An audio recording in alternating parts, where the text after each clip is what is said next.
मित्रों, किबुथु की ये धरती जहां से भारत की शुरुआत होती है और एक गांव भारत की शुरुआत का गांव।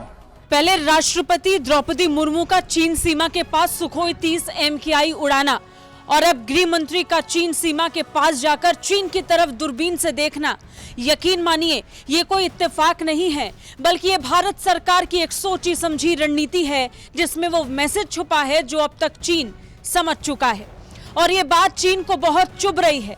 इस दौरे से भारत और चीन के बीच तनाव बहुत बढ़ गया है और अब दोनों देशों के बीच एक ऐसा कूटनीतिक युद्ध छिड़ गया है जो इस समय अपने चरम पर है। मित्रों, किबुथु की ये धरती जहां से भारत की शुरुआत होती है और एक गांव भारत की शुरुआत का गांव।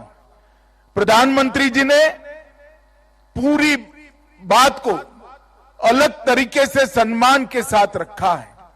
पहले जब मध्य भारत से कोई आता था तो कहता था कि मैं भारत के अंतिम गांव में जाकर आया, और अब जब यहां जैसे मैं वापिस जाऊंगा मेरी पोती को बताऊंगा कि मैं भारत के पहले गांव में जाकर आया हूं।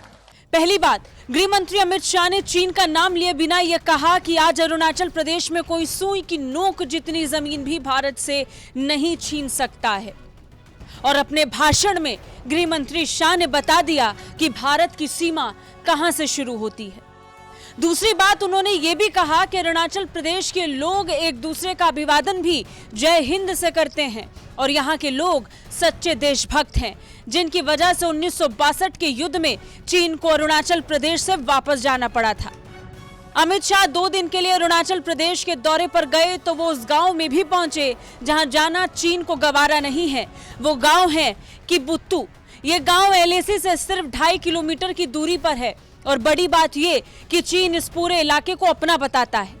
पिछले दिनों उसने अरुणाचल प्रदेश में जिन 11 स्थानों के नाम बदले थे उनमें एक इलाका इस गांव से सिर्फ 1.5 किलोमीटर की दूरी पर है। यानी एक तरह से चीन को भारत का कड़वा जवाब है कि अगर वो अरुणाचल प्रदेश पर भारत की संप्रभुता को चुनौती देगा तो भारत उसी इलाके में जाकर उसे कड़ा जवाब देगा। अरुणाचल प्रदेश के जिन 11 स्थानों के नाम बदले थे उनमें इस क्षेत्र का विशेष रूप से ध्यान रखा गया था, लेकिन यहाँ समझने वाली बात यह कि चीन अरुणाचल प्रदेश को लेकर जो कुछ भी कर रहा है उसमें नया कुछ नहीं है। वो पहले भी ऐसा करता रहा है, लेकिन भारत की सरकार ने इस बार जो रणनीति अपनाई वो अभूतपूर्व है और पहले की सरकारों से बिल्कुल अलग। पहले की सरकारें, भारत सरकार के मंत्री लद्दाख और अरुणाचल प्रदेश में इन इलाकों का दौरा करने से बचते थे जिन पर चीन अपना झूठा दावा करता है, लेकिन अब भारत सरकार का कोई मंत्री या प्रधानमंत्री खुद इन राज्यों के दौरे पर जाते हैं तो वो ये नहीं सोचते कि इस पर चीन क्या सोचेगा। ब्यूरो रिपोर्ट, भारत तक।